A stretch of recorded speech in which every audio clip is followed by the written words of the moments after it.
Sup witches, this is Eisen. Welcome to another frickin' crooked video. I've been using my scooter to hold up my video camera. If you see me, I'm moving my arms freely in some kind of public place. And that is attached with the phone holder for a bike, which I've now put on this fence. It's a chain link fence. It's not fence off somebody. Today's video is basically how to avoid fighting with your friends. Because for some reason, that's still a problem people have. I don't get it. If you aren't learning psychology regularly or talk to really enlightened old people, I suppose videos like this is where you're going to learn it from. So basically, me and a young homie got into it today about our respective quarantining habits. We really differ on that, and I'm not really sure why that was a big deal, but apparently it was. I'm just a controversial person, you know? I've got a lot of frickin' odd opinions about stuff. I like to be active. I like to go outside. And as you can see, there's nobody with me. There's nobody out here. It's perfectly legal to be out here. They got signs all around this park saying that the park isn't open for business, but guess what? I'm not in the park. I'm on the outside of the fence. So... You know, one thing about being an independent type of person is that I don't like it when people judge my habits and judge things that I've got free will and the legal right to do. I really don't frickin' like that, and I'm very sure that I'm not the only one.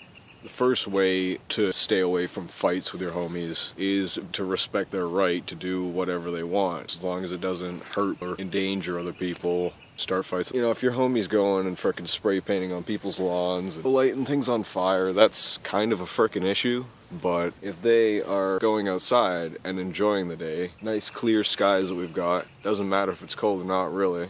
If you know me, you know that I'm gonna be outside every day. That's a simple fact.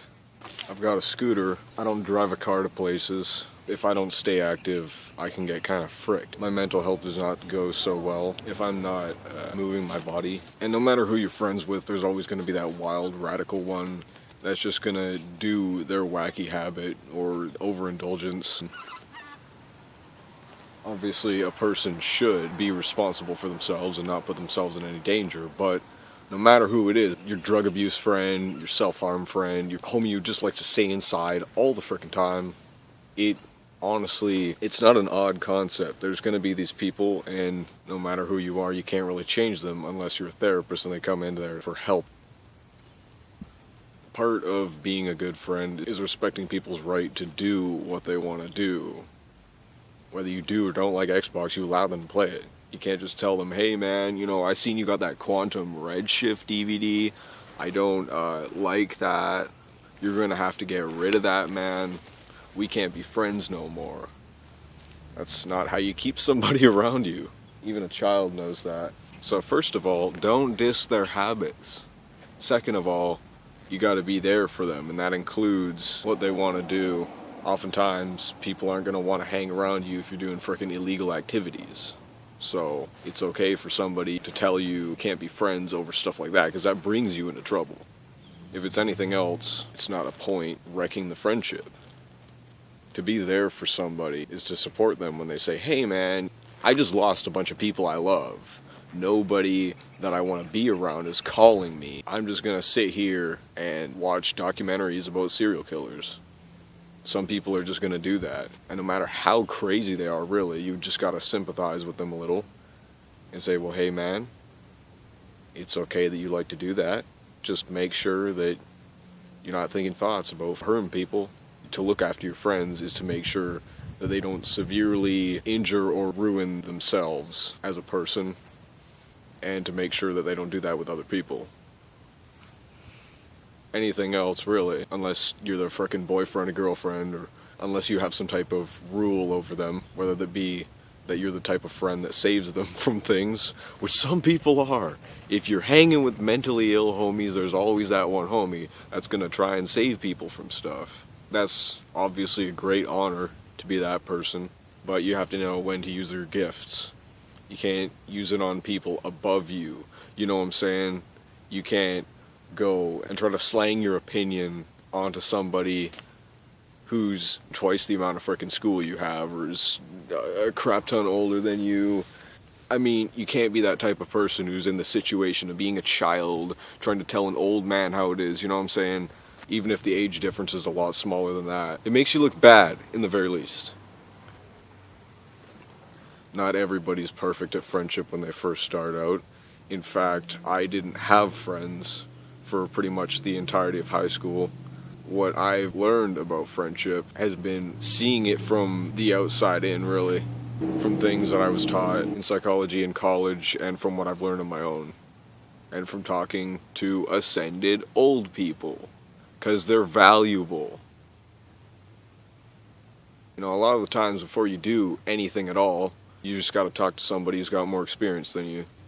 And hopefully, videos like this are helping people figure out what exactly they're supposed to be doing. Because oftentimes you'll get somebody that you just don't want to lose. It's really important to know how to not lose somebody.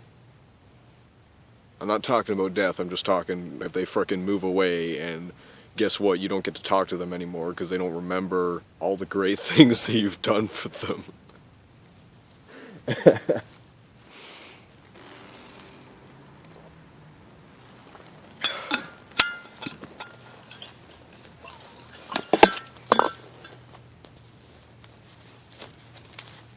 The fourth way that you can stop starting fights with your homie is to hang out with them and to keep in touch. To keep in touch with somebody is one of the best things you can do. That's how relationships are formed. The point of our lives, if you're speaking from some sort of evolutionary standpoint that takes into account what a human being is really programmed for. We're social animals. You can't deny that, and what socializing really is continuing to talk to somebody and wanting to take them places. But just about the best thing that you can do for your friend, whether they are or are not in some type of dire emotional crisis or quarantine. I mean, obviously, if they're sick, you shouldn't be freaking taking them out, but maybe chill 10 feet away from them in the yard or something. Just do something. All these people are saying that they're freaking lonely these days. There's a billion ways to solve it that we all know deep down. We all know how to be a friend. It's just that this isn't programmed into our culture enough. Because we're letting young people with no frickin' clue how to do it stand over old people who've got ideas of how to make clubs and places which we can go to and meet other people. If you see the way young homies organize things, they just want to stay online. That's the cool thing to do, not the rational thing to do. But really, what we're missing out on in the culture today is people who are trying to revitalize culture. Because that's something that we've lost, or at least in North America. But what it comes down to is people and places. First of all, you need a frickin' person to be around. You need to invite your homie out to do something. I like to go on a lot of long walks with my friends. I like to take them to just walk somewhere. We don't even have to do anything. A 3-hour walk is great for your friendship, because if they get scared about some kind of topic, then they don't have to look at you. If it comes to something tough, really, there's been a lot of articles written about how you should get your frickin' teenager to talk to you if you're a parent. They say to do that, you gotta take a drive somewhere, and that way they have the option to not look at you or to point out a dog on the sidewalk. I guess you always want to give them that option. The places part is kind of what we're missing. Where I come from, we've got pretty much no places to hang out. We've got places, but thing is, nobody's hanging out there. Nobody's putting money into getting the young adults or anybody under the age of frickin' 50 to hang out there.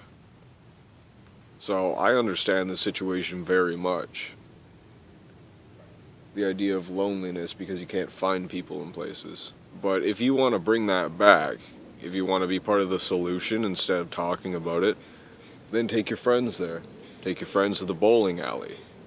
The darts might be free. You never know. Try to live as cheaply as possible. That's the way I try to do it. I've been successful in being able to take my homies places.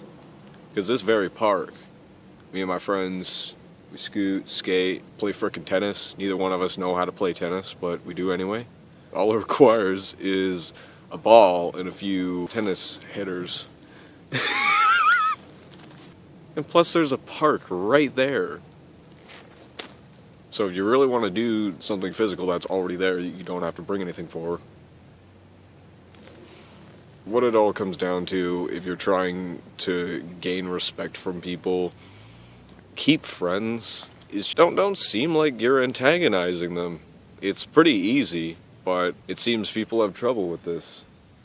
To be the type of calm person you would want to be friends with, somebody who you feel like people would look up to if that's who you want to be. It's not hard to be yourself. It's not hard to be a better person than you are, even. All you gotta do is the right thing, and sometimes that's talking to somebody and trying to keep out your judgments about them.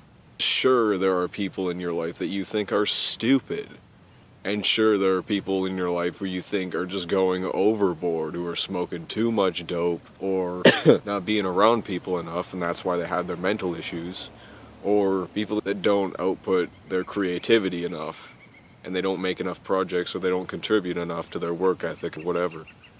There's gonna be these people. The thing is, you can't really go and judge them and tell them what you really think of them. While it is good to get some honesty out there, it is not good to make people feel like they don't have a friend. You're gonna isolate them away from you, and we all have that one crazy friend, even if it's just one. Don't go frickin' with their life, basically. You don't really know what they come from. You don't know what mental disorders they have. Sure, you can make fun of them a little, if they're into it. Sure, you can give them advice. If it seems like it's not pissing them off, then by all means, frickin' go for it. You know? I don't get it, why people are trying to screw with each other in this way. It's just kind of annoying to me. And obviously I'm not the only one dealing with it, so here's to all you homies who want to be better friends, basically. Some 4 tips. I know they're not the best, I know this isn't scripted.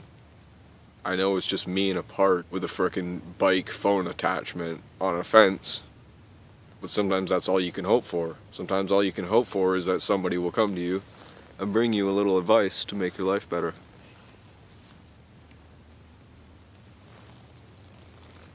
It's really sad when people let other people go like that. Sometimes you have to work on keeping your friends a little. And that's coming from somebody who likes taking out my anger just as much as the other guy. I enjoy getting fired up about stuff like this. I enjoy going off on people. In fact, I was fricking looking for a fight this whole quarantine. I knew it was going to happen somewhere or another. I knew I was just going to end up frickin' tearing into somebody about something small and stupid. And well, if somebody has been dissing my habits and just telling me what they think is right while they're years under me, age doesn't exactly matter, but when somebody is frickin' thinking that they're better than you, or that their habits or their ideas are better than yours, then yeah, it's gotta come to a climax. And that's honestly the diggity. Keep your homies. Slurp your slurps. Make sure your hands are moisturized. Eyes out.